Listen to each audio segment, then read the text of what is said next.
What's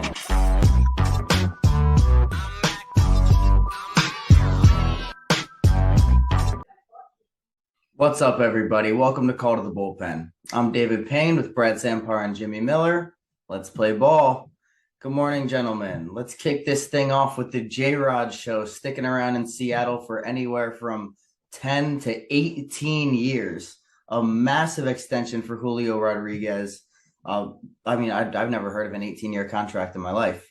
We've talked about it with guys like Soto, JRod. It's been a discussion, but never actually thought that we would see an 18-year, $470 million potential contract. So I believe we're starting with a 10-year deal initially. And it's a real complicated structure. And this is actually the kind of structure that a team needs to go for with Juan Soto, right? Because you're not going to be able to just give a straight up, 15 years, 500 million probably. You need to get creative like they did here. So you got a 10-year deal. And then the Mariners have an option for 8 years after that.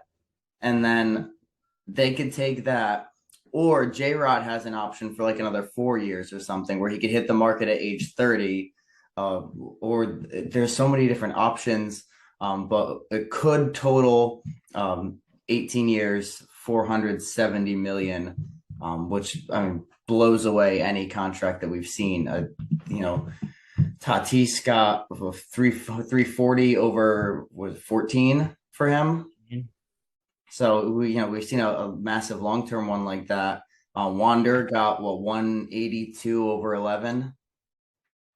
That sounds right. Yeah. So we're looking at this trend of teams locking up their young stars, a year or two into their career. A couple of those guys in their very first year with the team. So what are your initial thoughts on this deal? And then do you think that this trend is good for baseball or bad for baseball, that your biggest young stars aren't going to hit free agency? Yeah, I think it's good for the Mariners. What was it, like 20 years ago? We weren't even sure if Seattle would have baseball anymore. It seems like these guys that stick around, like Ichiro, King Felix, they have great careers in Seattle. And I think Seattle needs somebody like JRod to rally around. And I do like the structure of that deal. I do like to see guys stick around, like we saw back in like the 70s and 80s. Guys would play with one team, and I kind of like that. It's good loyalty for the fan base. But as much as I like to see that, it is good for the game to have a guy like JRod in Seattle, because they really need another guy to rally behind there. Yeah, I feel like this is a very good deal for both sides, because a lot of it's going to depend on JRod, and that kind of determines how big this contract is going to be. Like, one of the things is MVP votes. His club option minimum is 8 for 200 if he gets no MVP votes in his first 8 years of the deal. But then if he has a top 10 2 or 3 times, it goes to 8 to 240. Top 10 4 times, it goes to 8 to 260. MVP win, top 5, and a top 5, 8 for 280, and then 2 MVPs or 4 top 5s without winning is at least a 10 for 350 deal. So that's really like the team betting on the player and the player betting on themselves to an extent, because you have that security. But it's really a good deal, and I think it's good for baseball because, like you were saying, it's going to be hard for these teams to just put down a huge lump sum of money. You have to find a way to get into it. Yeah, and I see that angle. I definitely see we don't see players like Derek Jeter, David Wright, who spend their whole career with one team all that much anymore. Like Yadi Molina is a rare breed. Where we're going to see a guy go out with his whole career on one squad. So I see it being good for baseball in that aspect. I definitely think it's a good deal for the Mariners and JRod. They lock up their young stars, and he has some weird hybrid of contract security and betting on himself, which is really interesting. And I think an approach that, a lot of young guys will probably take if they're really confident in their ability. You get that generational wealth, and then also you're betting on yourself to get, possibly double that generational wealth. So I definitely think that that's a good deal for both sides there, but I do question how good it is for baseball to never see these huge stars hit free agency. Because I think that baseball doesn't have this quick frenzy of a free agency like you see in the NFL, the NBA, etc. So when you don't have big stars on that free agent market, it makes it even more of a lull. It makes it like really, really like a slow off season. You're not looking forward to who is Manny Machado going to sign with? Is he going to sign that big contract with the Yankees, the White Sox? You know, he kind of went on like a tour around to all those different stadiums. That was kind of fun to follow along with. You kind of miss out on that when your biggest name free agent is going to be who the name of, I can't even think of like a random player if your biggest name free agent is Gleyber Torres, that's not all that exciting, you know, or it could be JRod. Dexter Fowler. Yeah, so now we go into this cycle of young players getting locked up, and Brad and I, being Orioles fans, look at this contract and say, "Oh boy, what is it going to take to lock up Adley Rutschman?" And you look beyond Adley Rutschman to even a Grayson Rodriguez extension happening in the next 2 years. Gunnar Henderson. Right now, Brad, what do you think our number is on an Adley extension, considering talks have already begun and we could possibly see it as soon as this offseason? I think the number starts with 3. I'll say that. I don't know if you're gonna get him on like a 250. I mean, maybe because he's a catcher, they would be more inclined, but I think he's gonna find a way to make it like incentivized like this. He is, at the end of the day, he might be a catcher, but he's also bringing the value you don't see there, and then he's also going to go be a top 5 player in baseball offensively. So I feel like he's going to be able to hit like that same mark where Julio is. I don't know. I wouldn't say he goes over 400 in incentives, but I feel like it'll be a pretty big extension there. Now, I do question the 300 number, considering the largest contract we've ever seen for a catcher is 115. And you know, our big hope, of course, and me being an optimist, is that he really likes being in Baltimore and with Grayson and DL and all those guys, because like we mentioned before, they're the best friends. So you hope that you get in like an Atlanta Braves situation where guys will take a somewhat of a cut. I think that the incentive deal is the way to go. I mean, especially as a catcher, you could do it with gold gloves. You could do it with, you know, even if you wanted to get, you know, they're a big analytics department now. If you wanted to get it down to like leading the league in FWAR or something like that, where that builds onto the contract. I'm not sure the number starts with a 3. Maybe after incentives, it can go up to something with a 3, but I think that to triple the largest catcher contract we've ever seen might be a bit extreme. And I think that the front office tries to use those other catcher deals as a framework there. Unless, of course, Adley goes with Boris at some point, at which point maybe the number starts with a 4. And just to add on to that, too, I think Adley's kind of like Joe Mauer. Like, his offensive production is not just good for a catcher, it's like universally good. You know what I mean? Like, it's a catcher, you know, you'll take 280, you know, with like a 780 OPS. You know, this guy's going to hit 290, you know, with a 400 plus on base. You know, you could always just move him off catcher, maybe give him breaks, try them at first or DH, like they're kind of doing now with him DHing sometimes. So I think you have to consider, like, he's not just good for a catcher offensively. You know, it could start with 3 because he's just a great offensive player regardless of position. Yeah, I think I'm just being optimistic that it won't. I think. But no, I really do hope for a Brave situation where maybe we're not robbing players like Acuna, but they're taking fair deals to stick around and keep a core together. Because we're kind of in that position that the Braves were in 3 or so years ago when they started locking guys up. So hopefully they see the culture there. They're willing to stick together for, I don't know, even if it's not a massive, like, I don't know if you're giving Adley 15 years. Or, you know, definitely not 18 years for a catcher. But if it's a 12-year deal or something, I guess you could throw 12, 275, 3 to 315 range maybe. But you know, hoping for a situation where a couple guys, you know, get together. Let's keep this core together. Let's bring some championships back to Baltimore. Now, I want to have more of a philosophical discussion here, because we'll start with Zach Hample, who is the notorious ball hog. And he had an altercation with a security guard in Denver at the Rockies game this week, where they wouldn't let him basically chase baseballs around the ballpark in whatever section he wanted to be in at whatever time and push whatever kids out of the way that he wanted. So he made like a little sob story video, posted it on social media, thinking that everyone was going to be on his side, and then he just got jumped on by really the entire internet, and specifically Marcus Stroman, who just really like woke up and chose violence and came for his neck. I mean, he didn't say anything about Stroman. Stroman just kind of inserted himself into the situation, throwing names around. And I mean, listen, nobody particularly likes the guy, but I don't think he did anything to Stroman to offend him particularly to make him come out like that. So he came out swinging. Hample says, "I think that you got the wrong idea about me. Come to a ball game with me and see what I'm all about." Stroman was like, "I'm inclined to say no, but I'll think about it," which is like the most passive aggressive way to be like, "Fuck off." But I think Jimmy had a good point in our text group chat earlier that it's always these prima donnas that make our fight card and never so likable players. But we're gonna have to go ahead and add Zach Hample and Marcus Stroman to the 2022 MLB Fight Night card, and I'm taking Stro on this one. I think that Hample only beats up on children. So, but the philosophical discussion here is, when is it okay for adults to keep baseballs at games, I guess.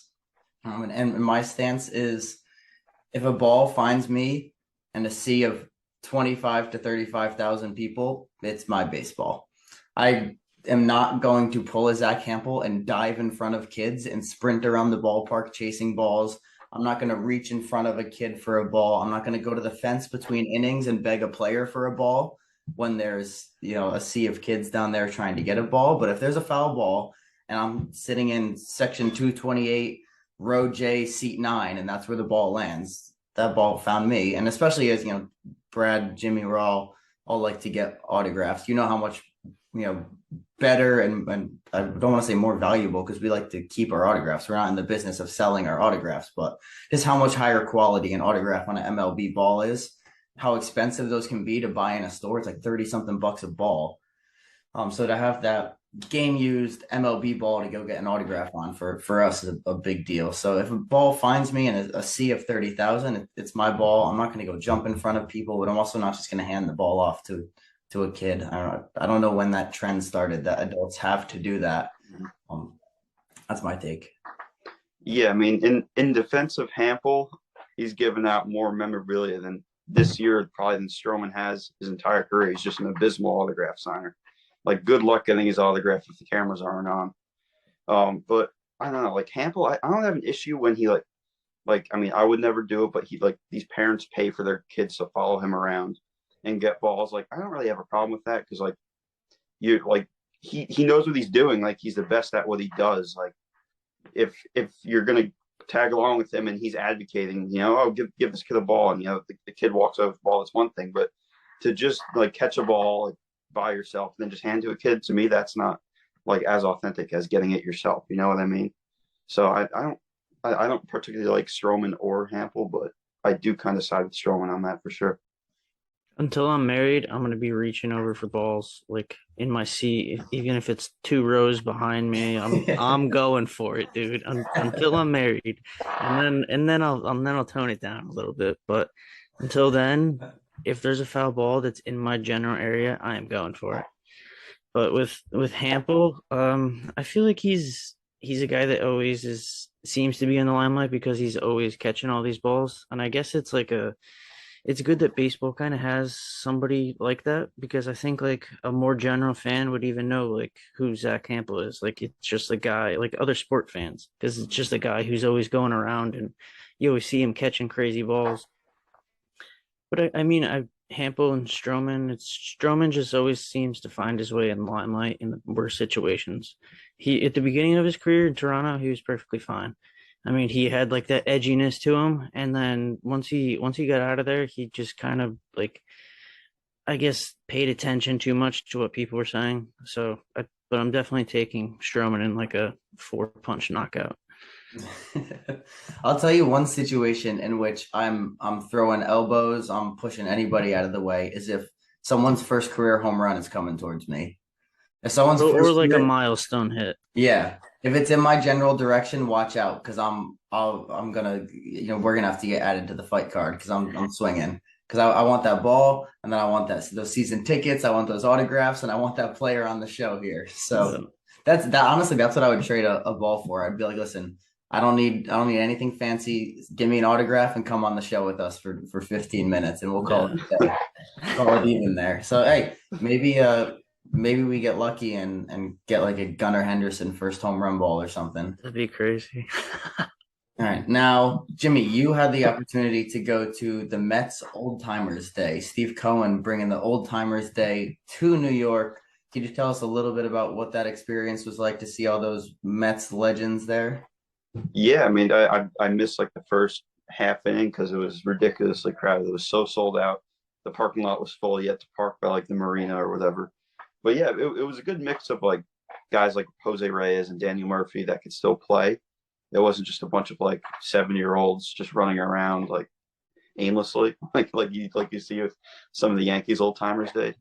But overall, I mean, it was a really cool experience because, I mean, obviously they do need to fix. I think like this is the first year they've done it in a while, so there's obviously stuff that has to change. I'd say when they were eventually they're gonna have to refine it a bit. It was 3 innings. I wish it was like a little longer. But overall, I mean, it was a really good experience. You get to see like Mookie Wilson, like Jose Reyes, Daniel Murphy, like I was saying. It was cool to see Billy Wagner. Like Pedro Martinez was there. You don't really associate him with the Mets, but I think that goes to show how much the players like playing for the Mets. That even the guy that only played there for a couple of years comes back and does it. So yeah, I mean, it was a great experience. I hope they do it next year, and every year I hope it's like an annual thing. But yeah, it was a great experience, and followed by the Mets 3-0 win. David Peterson pitched really well, and Nimmo responsible for like 2 of the 3 runs last night. It was really good day overall for Mets baseball.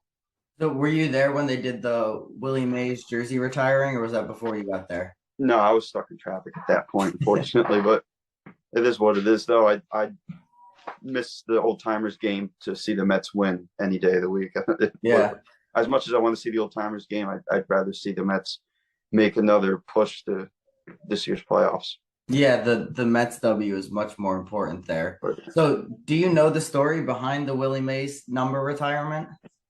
I don't. I just assume that maybe New York guy, grew up playing with the New York Giants in polo grounds in Manhattan, and then came to the Mets. Maybe it's like a city thing. Like he Yeah. means a lot to the city, kind of like they did with Hank Aaron with Milwaukee. Even though he wasn't with the Brewers, it was the Milwaukee Braves. So maybe it just means so much to that city that they just retired his number. Yeah, so it seems kind of random since he only played there for like 2 years at the end of his career. But basically the part of his contract, when he was signed to the Mets, the owner then was Joan Payson. And part of the deal was we're going to retire your number and you're going to be the last Met to ever wear 24. So that was put in, that was 50 years ago in 1972. So that was part of the reason that he came to the Mets. And she really wanted to bring him to the Mets because she was building up the Mets in place of the New York Giants, which he'll forever be associated with. So that was part of the deal is you come play for the Mets and you're going to be the last one to ever wear 24. And of course, that didn't end up happening. There's been 3 Mets since that have worn 24. Even Cano this season wore 24 for the Mets. But 50 years later, Cohen, kind of righted that wrong that was forgotten about because Joan Payson actually died just after Willie Mays retired. So she never got to see that through. So good on Cohen for recognizing that part of Mets history and then making that happen before Willie Mays passes because he's up there in age and he wasn't able to be there. But I believe his grandson was there. I think His son was there. Yeah. So yeah, a representative of the Mays family, even though he wasn't a part of it, but it's good that he actually gets to see that through before his time here is done. So I thought that was really cool of Cohen to do actually. I think that wraps it up for this week's quick hits. We could go to Jimmy with the Major League Players of the Week now. So AL Player of the Week, we have Nathaniel Lowe of the Rangers, 10 hit, 4 home run, 11 RBI week with a 385 average, 923 slug, and 1331 OPS. NL Player of the Week, Mark Hanna of the Mets, kind of a surprise, but he had a great week, especially with the extra base hits. 8 hits, 4 of them doubles, 2 home runs, 8 RBI, 471 average, 1059 slug, and a 1609 OPS. AL pitcher of the week, definitely going to be the comeback player of the year, I think, in Justin Verlander of the Astros. Probably will win the Cy Young as well. He had a 6-inning, no-run, 10-strikeout performance, not even allowing a hit or a walk in the victory over the Twins on Tuesday. The NL pitcher of the week is Aaron Nola of the Phillies. He had a 9-inning shutout, complete game shutout, with 11 strikeouts, giving up 5 hits but no walks. AL Rookie of the Week is Riley Green of the Twins. He kind of started off slow, but he's really started to pick it up lately, as we've expected. Top prospect. He had a 10-hit, 2 home run, 5 RBI, 476 week with a 1952 OPS. And NL Rookie of the Week is Edward Cabrera of the Marlins. He kind of falls under the radar of the great pitchers that they have there, but he can really hold his own. He had an 8-inning, no-run, 7-strikeout, 2-hit performance and got the win in a 3-0 victory over the A's on Monday. That was Riley Green of the Tigers, by the way. What did I say? Twins. Twins gave you a little difficulty there. 2 fronts. That's all right. Yeah, good week all around for all those guys. And Brad, to the farm system. So AAA was Michael Tolia. He's a first baseman for the Albuquerque Isotopes. 24 years old. He was a 2019 first-round pick out of UCLA. He's 14th in the Rocky system, and he's kind of torn up AA since he was promoted there a couple weeks ago. This past week, he was 7 for 19, doubled twice, homered 4 times, drove in 8, had an 11.05 slug, and a 15.85 OPS. And last night, he homered 3 times. So congrats to him on that. AA was Conor Norby. He's a second baseman for the Bowie Bay Sox. 22 years old. He was a 2021 second rounder out of ECU, Eastern Carolina University. He's 12th in the Orioles' number 1 ranked farm system. He's the second most homers in the organization this year behind Kyle Stowers.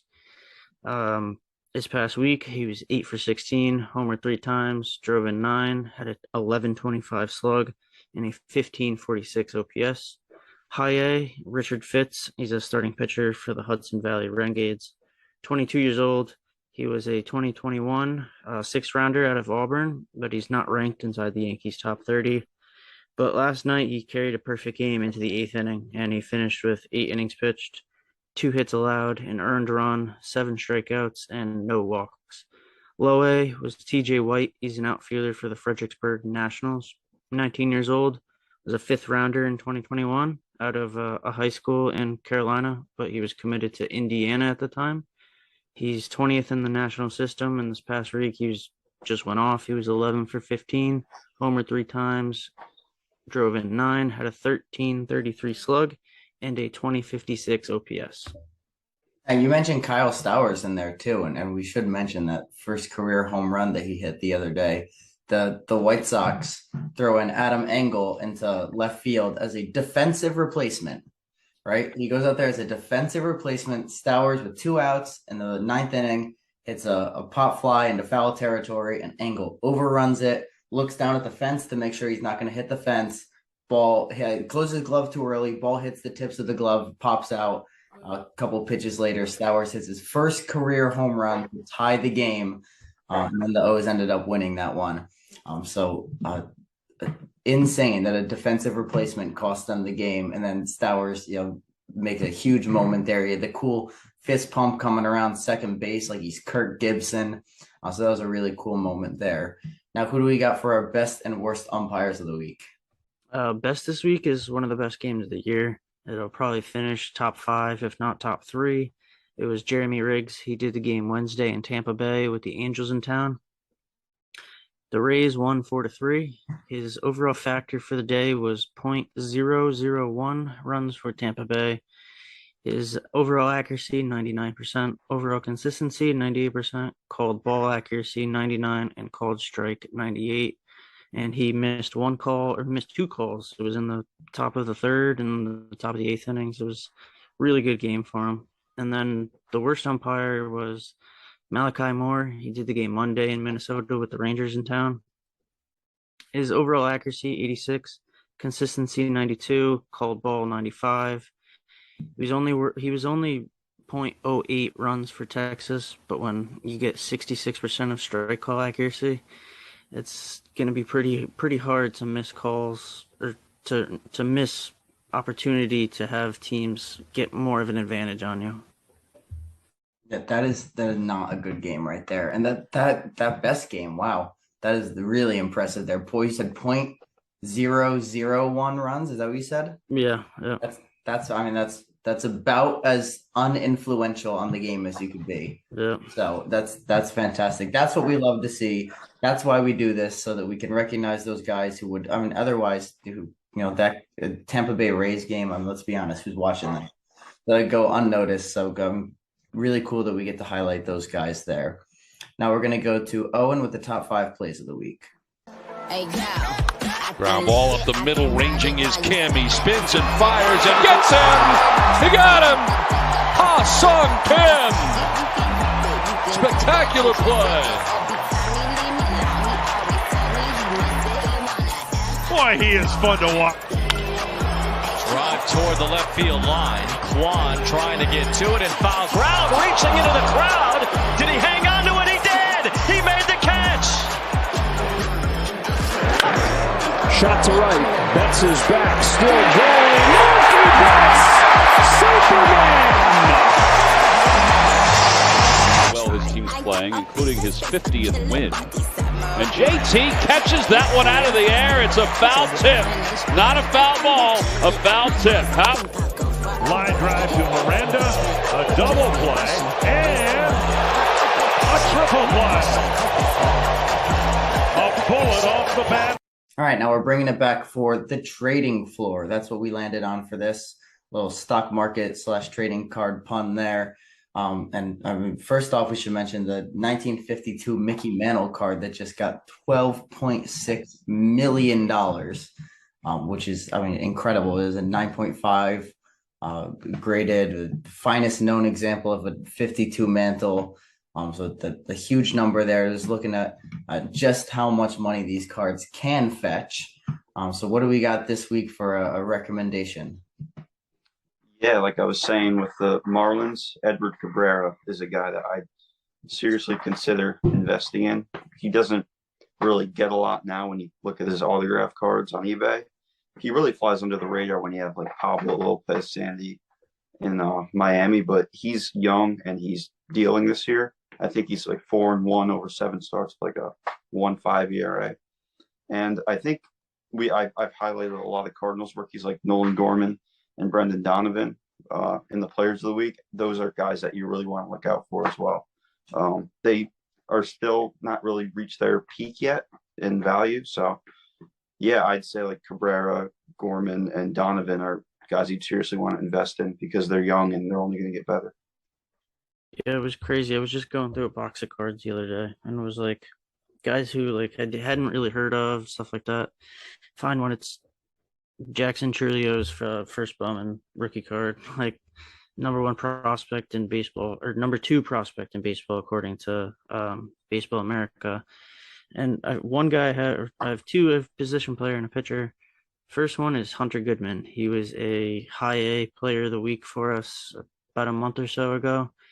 But he's got 34 home runs. He's got 106 RBIs and high A. He's a 21-year-old catcher in Colorado.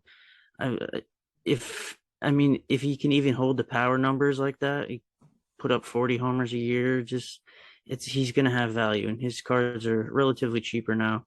And another one is Gavin Stone. He's a starting pitcher for the Dodgers. So go figure, starting pitcher pipeline over there. Mm-hmm. He was a 2020 first rounder. He was just named minor league pitcher of the year for them. His cards are still relatively cheap. Like you could find his first Bowman auto for like $15-20 right now. I just feel like he's gonna really take off in the next year or two, and he could definitely have like a trajectory to Grayson Rodriguez. That would be my kind of comp for him right now because he's really pitching at a high level. Yeah, and it's like you said, especially in a organization that just pumps out quality starting pitchers like it's nothing. So yeah, you never know what your next $12.6 million card is going to be. Maybe the 2022 Edward Cabrera is looking into 70 years in the future, maybe that's the next big card that sells. So you never know. So get in now, get in on the bottom floor. That was this week's trading floor. And now we're going to the power rankings. We're going to go with the same top 5 as last week. The top 5 has not budged, with the Yankees at the back end, Braves, and the Mets, and the Astros, who we're going for a sweep right now. Had to break out the Trastros shirt today with the O's hat, going for that sweep there, which by the transitive property makes the Orioles the number 2 team. But for now, it's the Astros. And then, it was a big gap last week between the 1 and 2. And I'm going to say it's a very big gap this week between the Dodgers and the Astros there. Even though, part of last week was them hitting around Sandy Alcantara and he kind of shut them down this week. But I'm going to say a large gap there between the number 1 Dodgers and the number 2 Astros. If you want to see 6 through 10 or the Sour rankings, head to @CTBP Pod on social media. Subscribe to us on YouTube. Check out, we got Call to the Show now, which is some Diamond Dynasty streams from Ed. He's doing a cool one this week. It's going to be a spin the wheel where he spins a wheel and picks a player from each team that it lands on and play some games with them. So definitely check out his streams. Minor League Mania is still going on. We're through the round of 16 now, heading to the Elite 8. So go and vote for your favorite minor league team names. And we will see you all next week with another episode. Play ball.